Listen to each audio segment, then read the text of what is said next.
Hello friends, this is the Owl, and with Christmas, New Year's, and just general holiday shenaniganizing over with, and everyone's wallet slightly a bit lighter, I know mine is, bloody hell.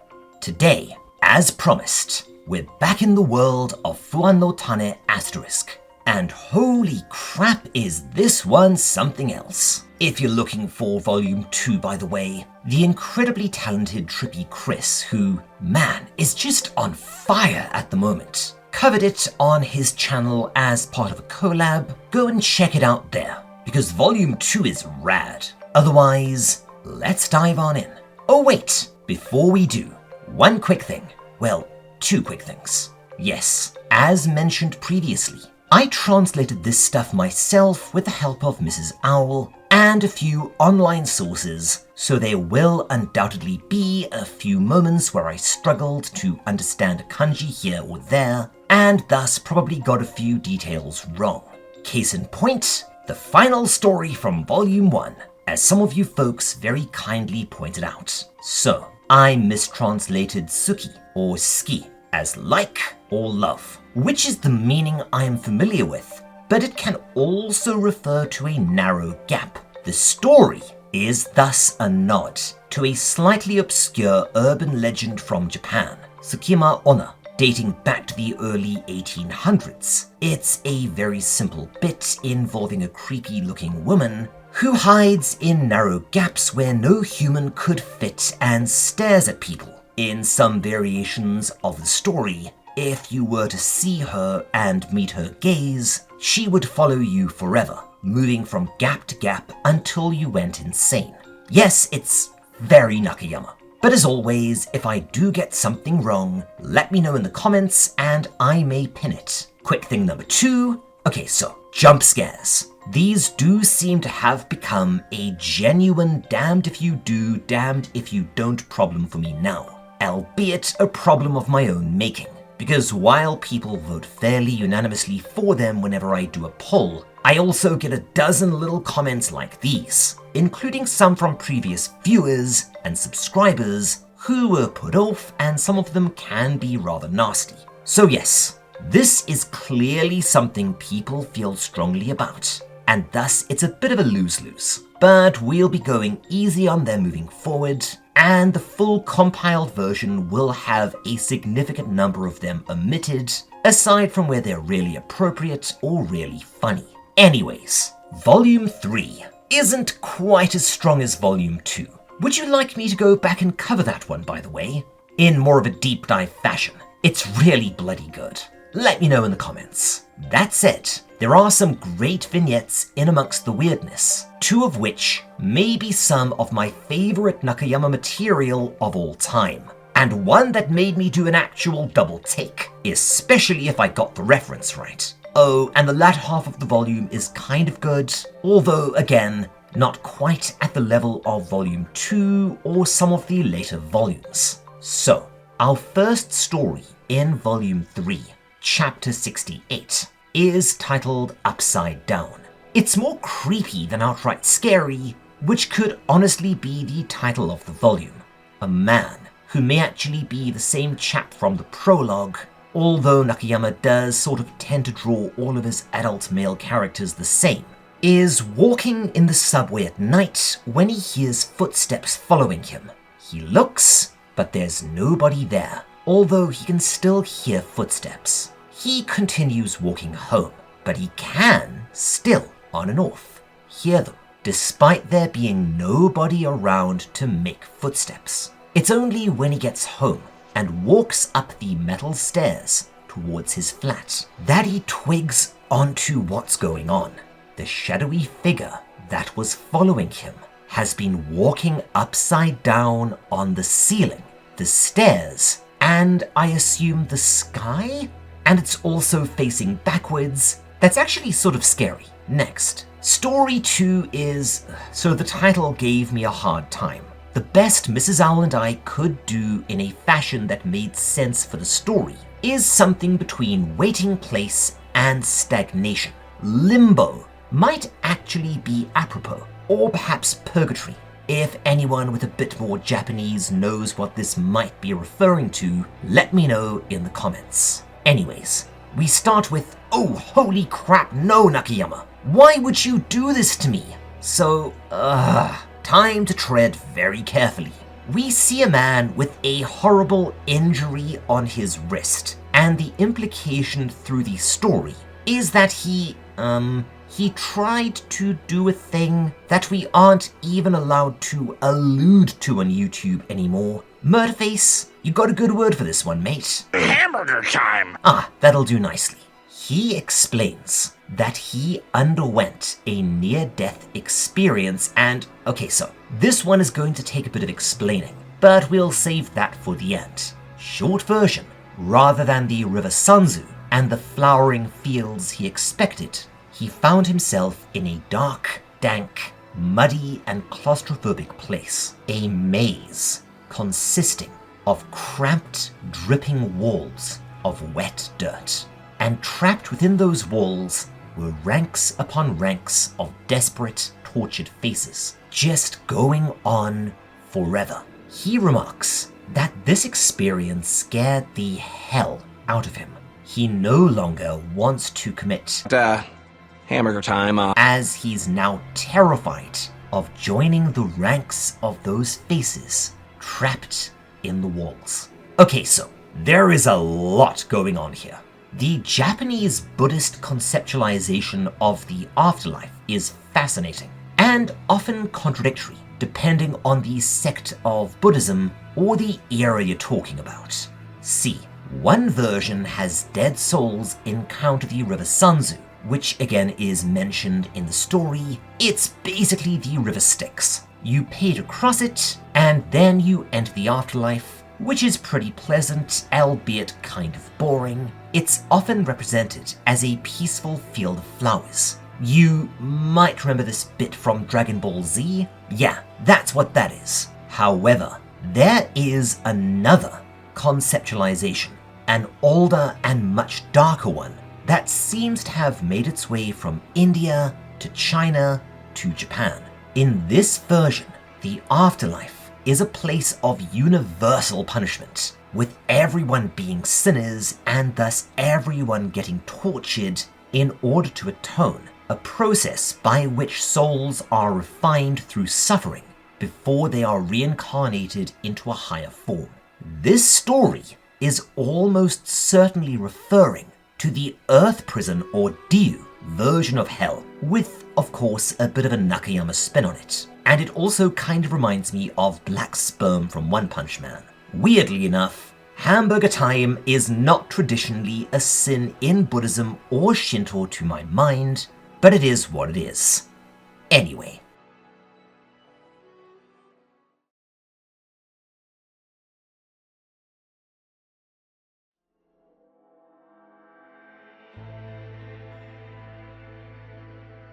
Story 3, or Jellyfish, is... quick version. A fishing trawler sees a huge shape in the sea. Everyone thinks that it's merely a large jellyfish in the water, but it resolves into the shape of a human.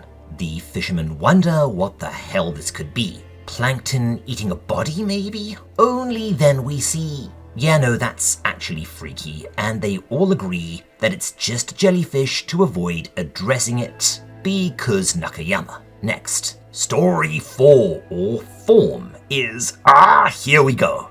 At last, it's the E.T. story that I know some of you have been waiting for, and I completely understand why. No, I'm serious. This isn't just one of my favorite Nakayama stories. Hell, in retrospect, going through this again, it may be one of my favorite recent horror moments, top 5 at the very least. And this is from someone who just finished watching Smile 2 and Late Night with the Devil, so that's some good company to be in.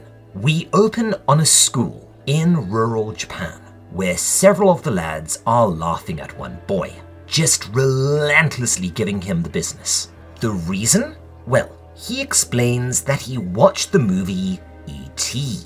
which, yes, was absolutely enormous in Japan, but it scared the hell out of him. Pretty funny, right? Just you wait. The other kids continue to mock him as he tries to explain that yes, he knows it's not actually supposed to be a horror movie, but yeah, okay, so he claims to have actually seen something that looked like E.T. when he was much younger. Something that massively traumatized him, but also something that he cannot really remember much of, aside from the fact that it looked like E.T., only in a really bad way. We get an explanation as 10 years later, he finally figures out and at least partially remembers what it was that he saw. And oh man, again, somebody attempted, please use the word hamburger time, by jumping off a high bridge. However, rather than landing on his head or his side, he landed feet first, resulting in, holy crap, that is horrific. Most of the man's leg bones were driven up into his trunk, and his entire body became, well, you can see. And it's implied that this presumably dying thing that had once been a man had waddled after him as a boy, presumably looking for help, but actually scaring the piss out of him. Yeah, this is where you need an old dude with a mallet, I swear, and if you get the reference, that movie's a lot too.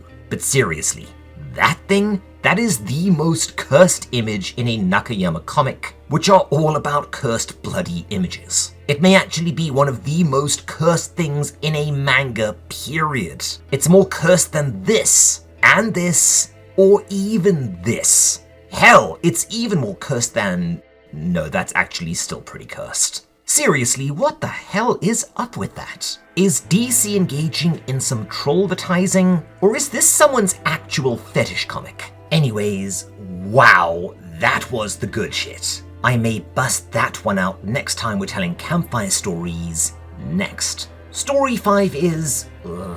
discernment? Differentiation? This is another of those cases where I could swear I've seen these kanji together, but I'd be damned if I know where. And it's also a very strange one, and kind of where the volume starts falling apart for a while. Anyways, a boy is confronted by a very attractive schoolmate who warns him to please be careful of his pinky finger.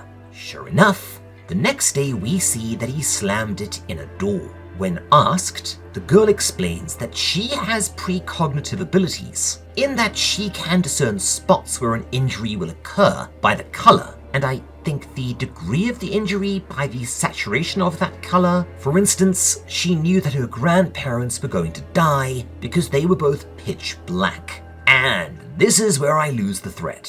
I'm not sure if it's my translation or what. I think it's implied that they died in a bus crash that killed 20 people. And after this happened, she resolved to warn people, even if it's pointless. I think, I don't know, next. Story 6 is Linger. We see a man in his house, surprised that there's still snow, well, lingering in June. But the snow is also ghost people? No idea. Next. Story 7 is Beckoning. A man walking home at night from the shops hears something that he identifies as a cat meowing, sounding weak and in distress. He's actually a good egg, so he goes to find the cat, but he cannot figure out where the sound is coming from. At last, he isolates it to a car, before we get a jump scare showing us that this deformed thing is making the noise for some reason. He leaves, resolving to forget that he ever saw it. Meh. Next. Story 8 is Intimidation. A man is sleeping peacefully when suddenly a face appears above him, screaming at him to get out. He legs it. That's the story. Okay? Next. Story 9 of the volume translates to Time Passes, I think. It's another dumb one. A man walking at night is suddenly grabbed by a ghostly arm coming out of the ground. He later learned that this location was once a railway crossing prone to accidents, and is thus extra haunted. I don't get it. Anyone? Regardless, this is followed by a lot of very mediocre stories, although the first of these does have some very interesting elements regardless. The rest we're just kind of going to burn through. Let's take a look.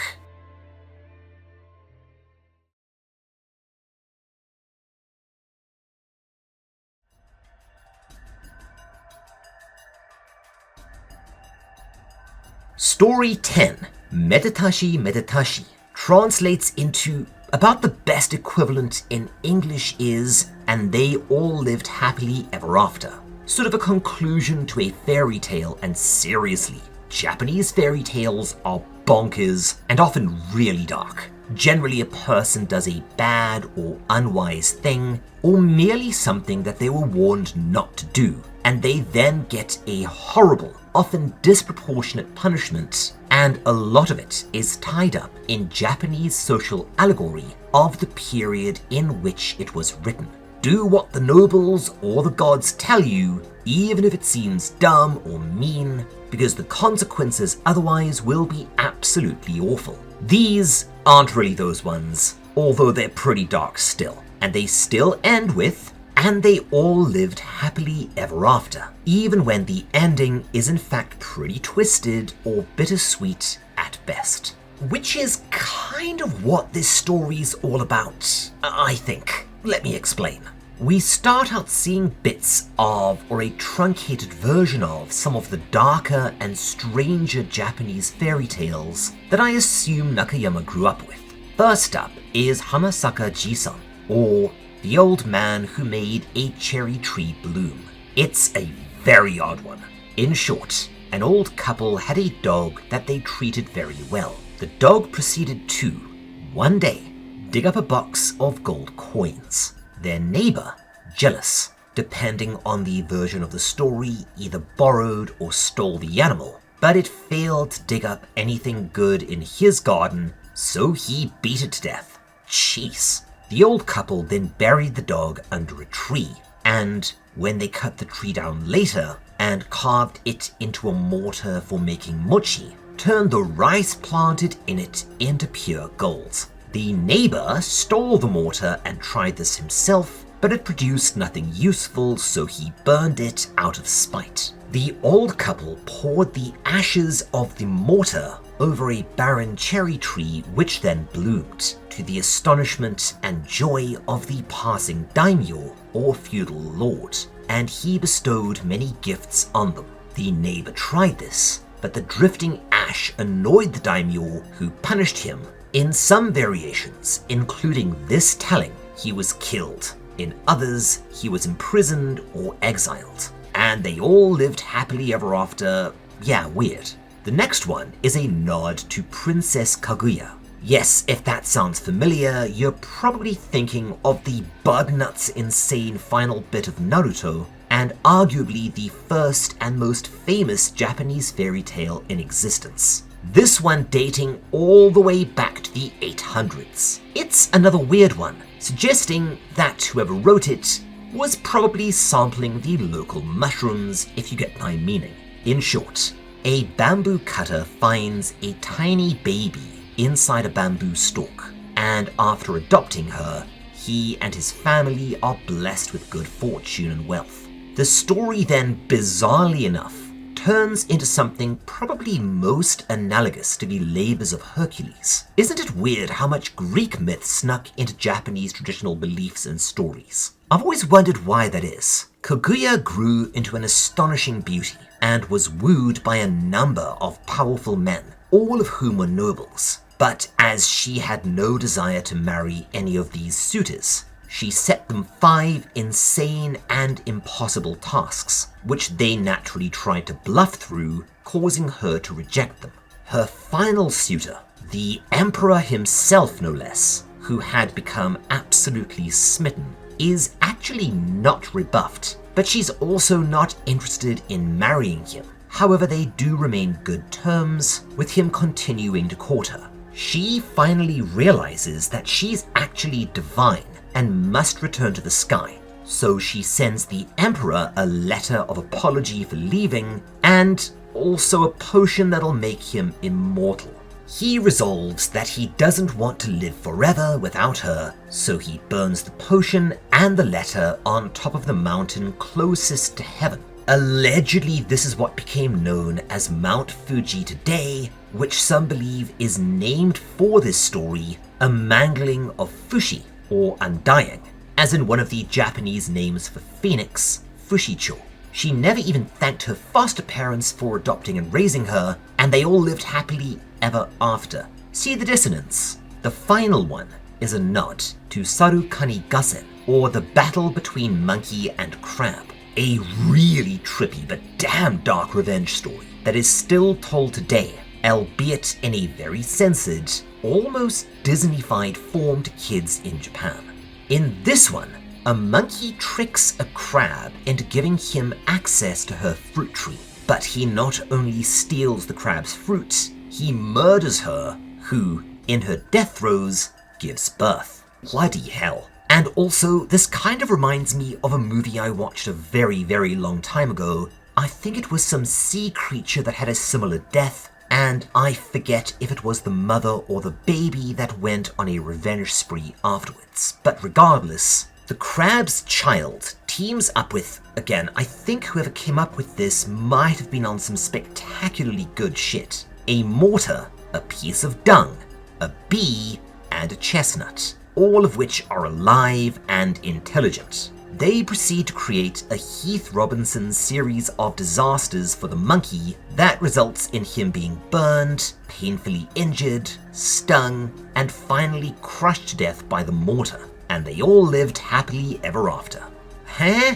The story segues into the narrator, who was musing on this dissonance. How on earth do these dark as hell stories end up with happily ever after, when he is then confronted by a strange woman? She explains that happy is not the same as morally right, before transforming into, I don't know, Ghostface, and telling him that happiness means satisfying your impulses, whatever they are. For instance, what she's about to do to him will make her very happy indeed. Okay? Next, story 11. I think this means, bloody hell, this is good kanji practice. Witness? A boy is attending the bedside of his dying grandmother, and she tells him to note her dying words well. She then goes on to tell him how long all of his family members have left to live, but promises that he will live a long life. She then dies. Nope, no idea. Next. And speaking of no idea, story 12, Handstand, is basically a narrated vignette where shadows, walking on their hands, enter a house scheduled for demolition until there's a ton of them on the roof. This might well be referencing something that I'm not familiar with, so next. Story 13, no idea on the title, even in context. What follows after, maybe? It's, surprise, surprise, another one that's more strange than scary. A man is walking along at night when he suddenly finds himself in a creepy forest nearby a torii gate that appears to be haunted. You've probably seen these a fair bit in anime and manga, and these are most commonly associated with the Shinto religion as well as other very traditional Asian religions, with analogous structures being found in India, Vietnam, Korea, and similar places. Traditionally, these serve to mark the boundary between the mundane world and a sacred, spiritual place, although they are pretty often just used as ornamentation these days. Anyways, the man remarks that he's clearly seeing something he shouldn't, and thus closes his eyes, before finding himself back in the city, puzzled. Yep, right with you there, mate. And from here, the volume fortunately picks up a bit. But first, let's take a short break. Let's all go to the lobby. Let's all go to the lobby. Let's all go to the lobby to get ourselves a treat. Hello, chaps and chapettes. So, Volume 3 of Fuan no Tane Asterisk is, as the kids would say, kind of mid, right? Know what isn't mid? Mrs. Owl's art. And yes, I'm sure you saw that one coming, because naturally, it's another shameless plug for my wife, who is really trying hard to break into another part of content creation, vis-a-vis putting her own not insubstantial artistic talents to work for us. You know, to scare up a bit more money for things like Christmas. Anyways, on that note, she recently opened her commissions again, and holy crap does this lady do some good work. Everything from thumbnails, to avatars, to pixel art, to animations, to video game assets, to actual art, and it's all really bloody excellent. So, if you were looking for an OC, design work, something for your own creative endeavors, or maybe just a belated Christmas present for that one inconvenient, hard to shop for friend or family member, you know, the one you totally didn't forget about, or maybe an early Valentine's gift for that special someone in your life, why not give her a shout? It would also be a way for you to support the channel if you didn't want to take the plunge and become a patron or a channel member. So go on and hit her up on her social media or the Discord. All links are, as always, in the description. And with that, back to the horror.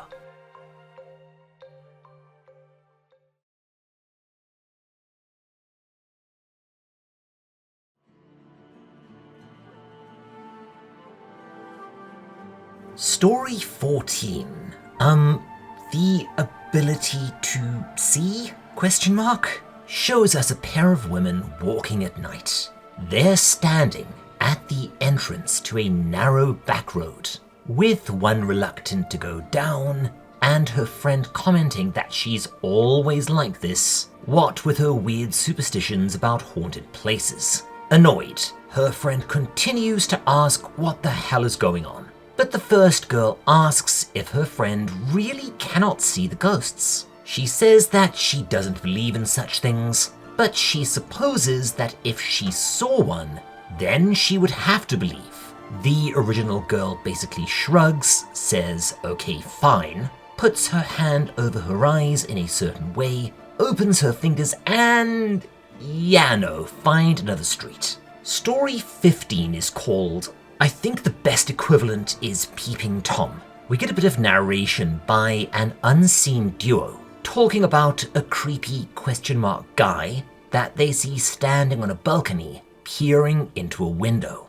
They wonder what's going on, but then they realize that something about this scenario, despite likely illegality at play here, or maybe even something dangerous, makes them incredibly uneasy to the extent that they are unwilling to report it. Which, again, is a common theme that you will see in Nakayama's work. Keep in mind that a lot of Japanese horror involves characters simply being unwise enough to be curious, or even just blundering into a situation where something supernatural's going on, and getting cursed or haunted to death because of it. And Nakayama has himself, if I recall, gone on record to talk about how he thinks much in the same way. If you see something strange, don't investigate too closely. Anyways, story 16 is, finally we're back to the good stuff. I think this means the incomplete man, although Mrs. Owl got the final man, so I have no idea. Regardless, it's pretty simple. A woman walking alone remarks that she's being followed by something.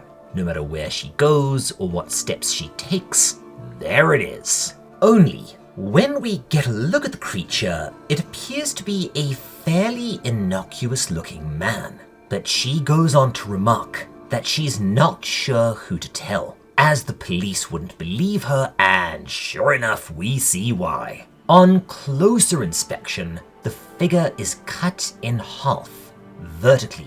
Wait, is this a reference to that one story from Fuan no Tane Plus? You know, the bisected guy in the hedge? Is this the other half of his body? Probably not, but still. I guess this is what happens when you tangle with Kung Lao. Story 17. Destination is short, sweet, and fine. A boy tells his mother that he's off to see his friend again, and she remarks that she's annoyed that he never specifies who exactly he's visiting. And yes, this would have a different connotation in the West. The punchline is that he's actually going to an abandoned apartment block, implying that he is visiting a ghost. Not bad, it's actually sort of eerie, and the art is rather good. Story 18 is back to good old Nakayama form. Something of a throwback, honestly. It's called, Q-chan? A woman lies awake, terrified that the titular Q-chan, with I think Q being the noise this thing makes, is coming to visit her again. According to her, all it does is go Q, Q, Q, and never stops. And there we go. There's the Nakayama nightmare fuel I was missing. More creepy faces, please. Story 19. With eyes wide open. Yes, now that song is in your head too. And yes, by request from Mrs. Owl, I will never ever do that again. It involves a clinic on the outskirts of town where, on the abandoned second floor, an apparition can be seen.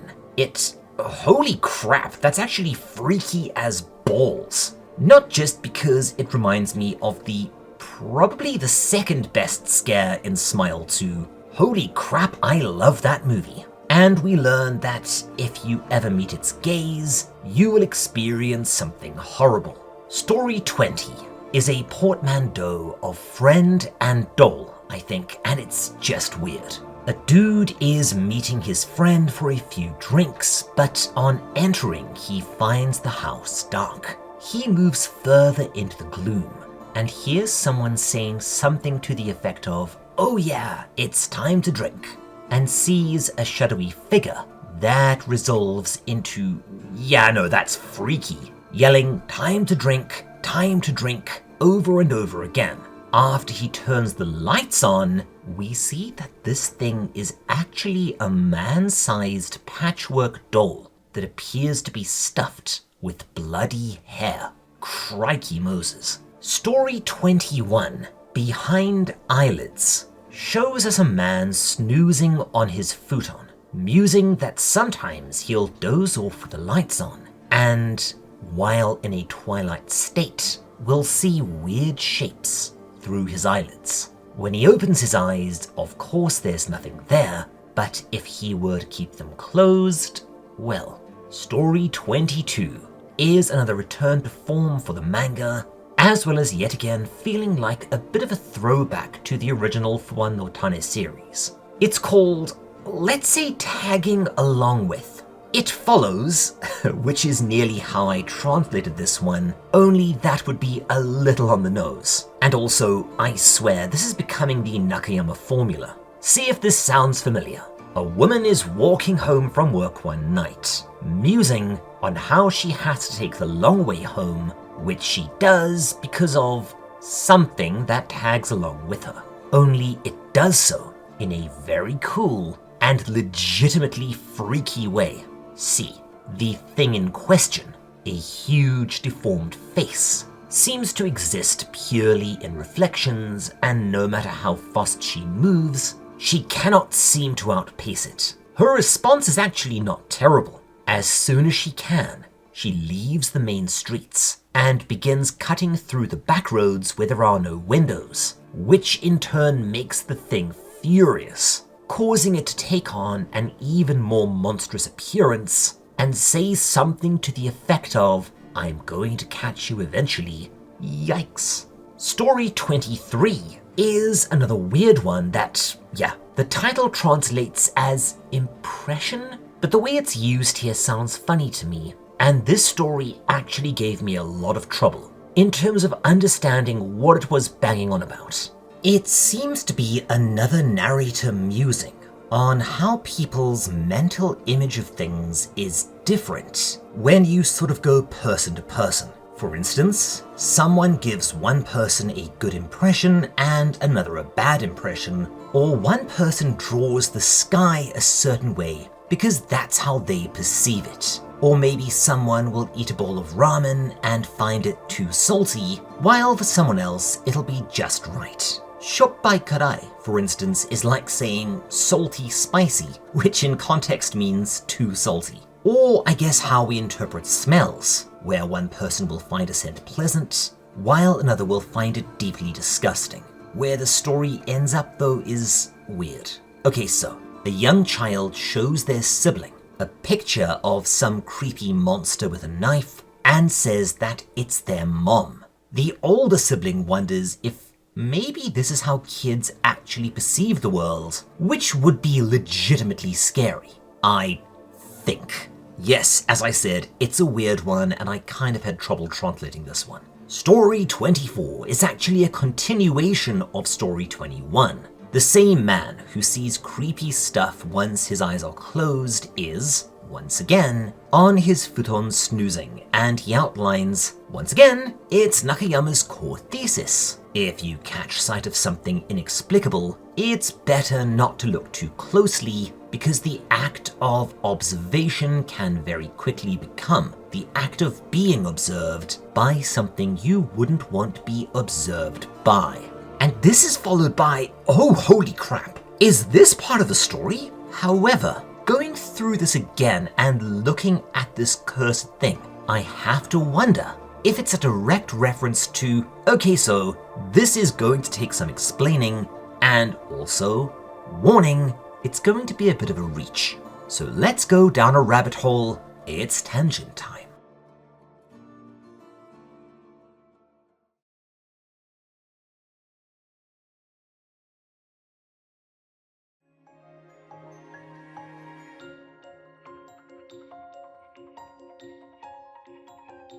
Jujustu Kaisen, for those not in the know, is one hell of a manga, and is also one of the most seinen jump mangas to date, likely because Gege Akutami has stated on several occasions that while the higher-ups told him to dial down the gore and horror imagery, he basically gave them the middle finger due to the incredible popularity of the story. Now, we are going to spoil a few things about this one, so if you haven't read it yet, and don't want to get one of the most shocking and kind of mean-spirited moments in the plot ruined for you, feel free to skip on ahead to the next chapter. For everyone else, okay. Now, for the longest time, I've been considering covering Jujustu Kaisen, and yeah, I really should do a video series on it. It's just a bit saturated, you know, and I get flashbacks to the hours and hours I put into Chainsaw Man, but that notwithstanding, it's a fantastic horror action story with just a ton of cultural stuff and a lot of references to other manga, despite its final arc feeling, that's another story. Regardless, to have pre-baby owl amounts of time on my hands, where I could take a risk on covering a manga that everyone else has already covered, it's fun to dream. Now, without going too much into this, one specific arc revolves around a character named Junpei Yoshino, and boy oh boy is it dark. We are talking overhaul arc levels of dark, as the villain Mahito enthralls and manipulates Junpei, a victim of extreme bullying, which is sadly not too far from the reality of Japanese schools even now. While the main cast are successful in defeating Mahito, they actually fail their mission of rescuing Junpei, as Mahito kills him in one of the most disturbing deaths in a jump manga, forcing all of his body up into his head. This was actually like a few moments in the manga, pretty heavily toned down in the anime, because yow, was that nasty. So, why am I bringing this up? Well, the entire arc, and honestly quite a lot of Kaisen, felt like Akutami was a fan of Nakayama. And this bit in particular, again we're talking about the manga here, not the anime, made me wonder if he were referencing the Rear Guard's Decision, one of Nakayama's earliest and, in my opinion, most memorable vignettes, involving a cursed gymnasium door and a student seeing a reflection of his own head as a huge distorted mess. This image, in turn, is kind of out of nowhere. and it doesn't appear to actually be any part of any Fuan no Tane Asterisk vignette. And it makes me wonder, is Nakayama returning the favor? I'm probably reaching here, but let me know what you think in the comments. Anyways.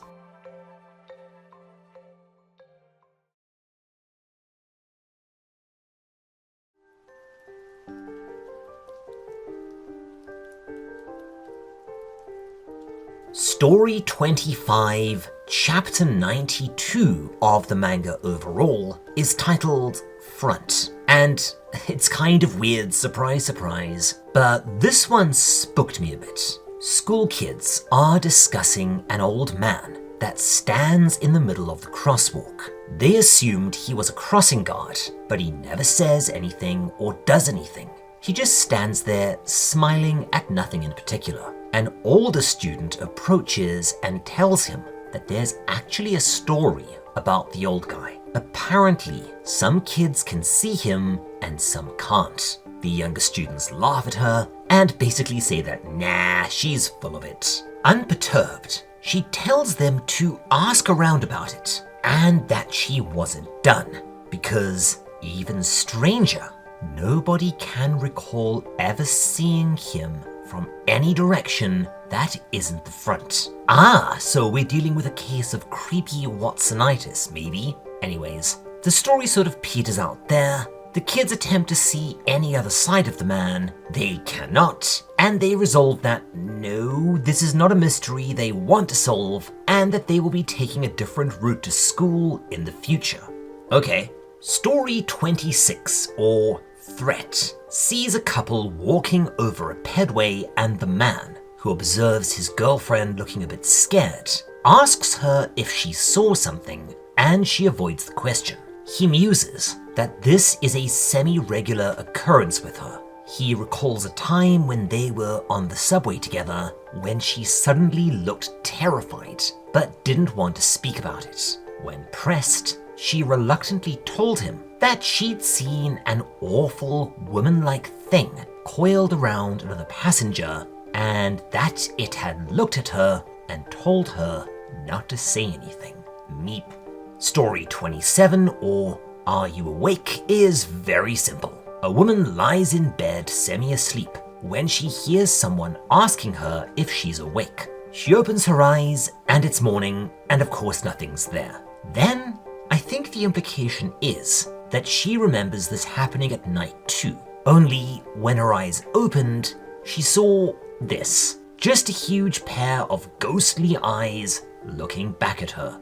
No thanks. Story 28. Here we go. This is the other one. Honestly, probably one of my favorite Nakayama stories out there. It might be hard to explain if you haven't had a kid before, and yes, the title, Goro Goro. If it's familiar, you might be a One Piece fan, as it's the onomatopoeia for rumbling, as in the name of the earthquake fruit, Goro Goro no Mi. But it can actually be used for a variety of other sounds. Don't worry, it's not terribly important. All you need to know in context is that it can be used for the sound of a cat purring. Anyways, a young boy points under a car and tells his mother that the rumble rumble is here. His mother does a double take and says, "What?" She looks and sees nothing. The boy tells her that, oh, never mind, it's gone. She gives him a sort of, kids, am I right? Look, and they go home. At home, the boy is still going on about the rumble rumble he saw. His parents say that it must have been a cat, but that's weird because the childish version of cat is nya nya or nya-chan or meow meow. But the boy struggles to explain and then tells them, yet again, that the rumble rumble is here now, with the mother and father looking at him totally nonplussed. The boy, unperturbed, corrects himself, now calling it goron goron, which, oh boy, there's a much harder onomatopoeia to translate because it's used for a crapzillion different things, from lazing around the house, to rocks rolling, to it being another version of goro goro. Japanese onomatopoeia are really hard sometimes. I think in context he means something like the flop flop is here, but now the parents are completely lost at sea. asking him if he doesn't mean a nyanya, a cat. He says no, it's not a cat, and then goes on to use other onomatopoeia to try and describe the thing before doing an impression. Oh dear. Yeah, I don't think it was a cat, and I don't know what you saw, kid, but I don't think I'd want to. But yes, I'm not entirely sure why, but I really like this story. It's probably because of how Baby Owl used to freak me out. I'd be playing with her as an infant where she would stop laughing or babbling or crying and would suddenly go dead silent with a terrified expression on her face, staring fixedly at something right behind my shoulder. A real, nope, stop that right now, kid moment. Baby's a freaky man. Anyways, we're closing in on the end now. Story 29, or the 96th overall, Correspondence, is another one that I adore. Seriously, this one could be the plot of a TV episode or a movie. We see a dude who will later be identified as a high schooler standing outside an extremely old house in the outskirts of an unnamed city. On the side of the house, near the door, is a plaque affixed. One of those old tiny bronze ones with a verse from the Bible etched into it. Love thy neighbor. However, next to the plaque, someone has carved something to the effect of, but my neighbor is awful. How am I supposed to love them, Lord? Now, I am not going to go too deep into this tonight, but it might be surprising to see for those not terribly familiar with Japanese culture, as on paper the vast majority of Japan follows the odd amalgam of Buddhism and Shinto that makes up what is the primary Japanese faith. However, Christianity is not uncommon, at least in certain places. This is particularly true of southern Japan due to missionaries finding quite a lot of success in converting the local populace after beginning to land in Kyushu in the mid-1500s, while it never really caught on as much as it might have, as it did in Korea, for instance, likely due to Emperors Hideyoshi and Tokugawa banning the religion and brutally torturing and executing those who defied this ban, which, by the way, endured for almost 300 years, only being lifted in the Meiji period. However, partly due to the Streisand effect, and partly due to the popularity of Western media and culture after World War II, even though actual practicing Christians are kind of rare, most people in Japan have at least a passing familiarity with Christianity, and there's actually a saying, Japanese people are born Shinto, married Christian, and die Buddhist, referring to the incredible and still rising popularity of Christian-style weddings now. Which, okay, so you can actually earn some decent folding money acting as a fake pastor at these. I'm not even slightly kidding. Japanese folks will pay their local foreigner to dress up and marry them. It's a whole thing. Anyways, the dude, seeing the graffiti and in a bit of a waggish mood, chuckles and using a marker writes, do as thou wilt, or something. Clearly just a little bit of pretentious sounding graffiti meant lightheartedly, riffing on the archaic, biblical sounding exchange. Passing by the next day, he sees that someone has responded, asking who he is. And because he doesn't know he's in a Nakayama story, he writes, oh holy crap, I cannot even read the top kanji. But looking around, it seems to be him poking the bear a bit more, saying something silly like, I am the one that knoweth all. I guess intending it to sound vaguely biblical like the last one. Time passes with no more responses, and he likely assumes that the person he was responding to got the message that he was just dicking around. But one day, he spots another reply, and this one makes him uneasy. It simply says, I hath fulfilled thy command. Oh, dude, what have you done?